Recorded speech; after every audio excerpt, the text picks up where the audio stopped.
வணக்கம் நண்பர்களே, முக்கியமான டாப்பிக்கை இந்த பதிவில் பார்க்க போகிறோம். முதல் டாபிக் என்ன பார்க்க போகிறோன்னா, பாஜகவினர் பிரைம் மினிஸ்டருடைய ஃபாலோவர்ஸுக்கு ஒரு ஹாப்பியான ஒரு அப்டேட்டை வந்து கொடுக்குறேன். என்ன அப்டேட்னா, பிரைம் மினிஸ்டர் பொது வாழ்க்கைக்கு வந்து முதலமைச்சராகி பிரதமராகி முதலமைச்சராக 3 வாட்டி இருந்திருக்காரு. பிரைம் மினிஸ்டராக இப்போ 3வது முறை வந்து கண்டினியூ வந்து பண்ணிக்கிருக்காரு. இன்னையோட 23 ஆண்டுகள் வந்து முடிஞ்சிருக்கு. 23 ஆண்டுகளை கம்ப்ளீட் பண்ணியிருக்காரு. முதலமைச்சர் மற்றும் பிரதமர் இந்த பதவியில் 23வது ஆண்டை இன்னைக்கு கம்ப்ளீட் பண்ணியிருக்காரு அப்படிங்கிற ஒரு செய்தியை வந்து கேள்விப்பட முடியுது. பிரைம் மினிஸ்டருக்கு வாழ்த்துக்கள். இது முதல் டாபிக். ரெண்டாவது டாபிக் என்ன பார்க்க போறோம் அப்படின்னா, உதயநிதி ஸ்டாலின் அவர்கள் மற்றும் பவன் கல்யாண் அவர்களுடைய மோதலை பற்றி பார்த்துக்கிருக்கோம். இப்போ திமுகவுடைய ஐடி விங்கு, அந்த பக்கத்து ஜனசேனா பாஜகவுடைய ஐடி விங்கு ஒன்றாக சேர்ந்து 2 பேருக்கு இடையே மோதல். திமுகவுடைய ஐடி விங்கு பெருசா இல்லை இவங்களுடைய ஐடி விங் பெருசா அப்படின்னு சொல்லிட்டு சோசியல் மீடியாவில் பெரிய பஞ்சாயத்து வந்து ஓடி இருக்கு.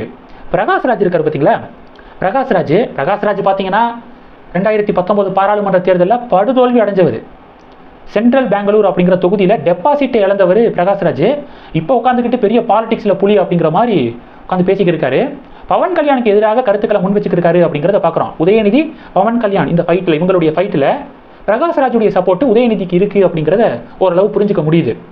சமீபத்தில் நடந்த ஒரு புத்தக வெளியீட்டு விழாவில் பிரகாஷ்ராஜ் என்ன பேசியிருக்காருன்னா, ஒரு துணை முதலமைச்சர் சனாதனம் பற்றி வந்து பேசுகிறாரு, இன்னொரு துணை முதலமைச்சர் சமூக நீதி குறித்து பேசுகிறாரு அப்படின்னு சொல்லிட்டு பவன் கல்யாண் அவர்களை மறைமுகமாக விமர்சனம் பண்ணியிருக்காரு பிரகாஷ்ராஜ். அதெல்லாம் இருக்கட்டும், அதெல்லாம் எங்களுக்கு தெரியும். முதல்ல உங்களை வச்சு படம் எடுத்தேன், கேரவனில் இருந்து சொல்லாமல் ஓடி போயிட்டீங்க, நீங்கள் ஓடி போனதுனால 1 கோடி ரூபாய் எனக்கு லாஸு அப்படின்னு சொல்லிட்டு அவரை வச்சு படம் எடுத்த ப்ரொடியூசரு கமெண்ட் பண்ணியிருக்காரு. அவர் போட்ட அந்த பதிவு இருக்குல்ல, உதயநிதி ஸ்டாலின் அவர்களோட உட்கார்ந்துருக்கக்கூடிய ஒரு புகைப்படத்தை ஷேர் பண்ணியிருக்காரு. அதுக்கு கீழேயே உங்களால் 1 கோடி ரூபாய் லாஸு, ஏன் கேரவன்லேருந்து சொல்லாமல் ஓடி போனீங்க, இன்ஃபார்ம் கூட பண்ணாமல் அப்படின்னு சொல்லிட்டு ஒரு ப்ரொடியூசர் பிரகாஷ்ராஜை பார்த்து கேள்வி கேட்டதை நம்ம பார்க்க முடியுது. இப்போ சன் நியூஸ் இருக்குல்ல, சன் நியூஸில் ஒரு நேர்காணல், அந்த நேர்காணலில் வந்து கலந்துருக்காரு. அப்போ குணசேகரன் என்ன பண்ணுறாருன்னா, பவன் கல்யாணுடைய பாலிடிக்ஸை பற்றி என்ன நினைக்கிறீங்க அப்படின்னு சொல்லிட்டு கேள்வி கேட்டிருக்காரு. அதுக்கு பிரகாஷ்ராஜ் என்ன சொல்லியிருக்காரு தெரியுமா? பிரகாஷ்ராஜ் ஆப்பர்ச்சுனிஸ்டிக், அதாவது சந்தர்ப்பவாதி பவன் கல்யாண்.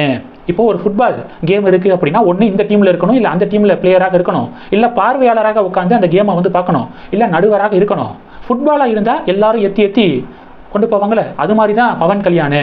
5 வருஷத்துக்கு முன்னாடி பெரியார் சேகுவேராவுக்கு ஃபேவராக பேசிட்டு 5 வருஷத்துக்கு பிறகு பாஜகவோட கூட்டணி வைக்கிறாரு, வெக்கமானம் சூடு சொரணை இல்லையா அப்படிங்கிற மாதிரி பேசியிருக்காரு.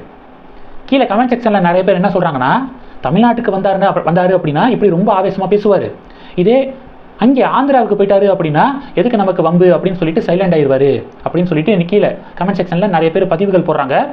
பவன் கல்யாணுடைய ஆதரவாளர்கள், ஜனசேனா கட்சியை சேர்ந்தவர்கள் ப்ரொடியூசரை பார்த்து ப்ரொடியூசர்கிட்ட ஒரு டிமாண்டை முன்வைக்கிறாங்க. பிரகாஷ்ராஜை வச்சு படம் எடுக்கக்கூடிய ப்ரொடியூசர் ஒரு தடவைக்கு 2-3 தடவை யோசிச்சுக்கோங்க அப்படின்னு சொல்லிட்டு இப்போ வாய்ஸ் கொடுக்கறத பார்க்க முடியுது. பவன் கல்யாணுடைய ஃபேன்ஸ் மற்றும் ஜனசேனா கட்சியை சேர்ந்தவர்கள் இந்த வாய்ஸை வந்து கொடுக்குறாங்க. ஓவராலாக பார்த்தீங்கன்னா பவன் கல்யாண் வந்து ரிலீஜியஸ், அவர் ஒரு மதவாதி அப்படிங்கிற மாதிரியான ஒரு பிம்பத்தை கட்டமைக்க பார்க்குறாங்க. எப்படி பவன் கல்யாண் மதவாதியாக இருக்க முடியும்?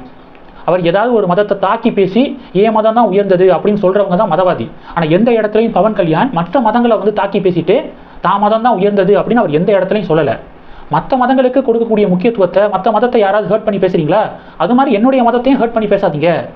ஏன் என்னுடைய மதம் மட்டும் எதுக்காக உங்களுக்கு என்ன, என் மதத்தை மட்டும் ஹர்ட் பண்ணுறீங்க, என்னுடைய மத நம்பிக்கைகளை அட்டாக் பண்ணுறீங்க, மற்ற மத நம்பிக்கைகளை அட்டாக் பண்ண மாட்டீங்க, எதுக்காக இந்த பாகுபாடு, எல்லா மதத்தையும் மதிங்க அப்படிங்கிறது தான் பவன் கல்யாணுடைய ஸ்டேட்மெண்ட்டு. ஹிந்து மத நம்பிக்கைகளை அட்டாக் பண்ணிக்கிட்டே இருப்பாங்களாம், ஹிந்து மத நம்பிக்கைகளை கொச்சைப்படுத்திக்கிட்டே இருப்பாங்களாம்.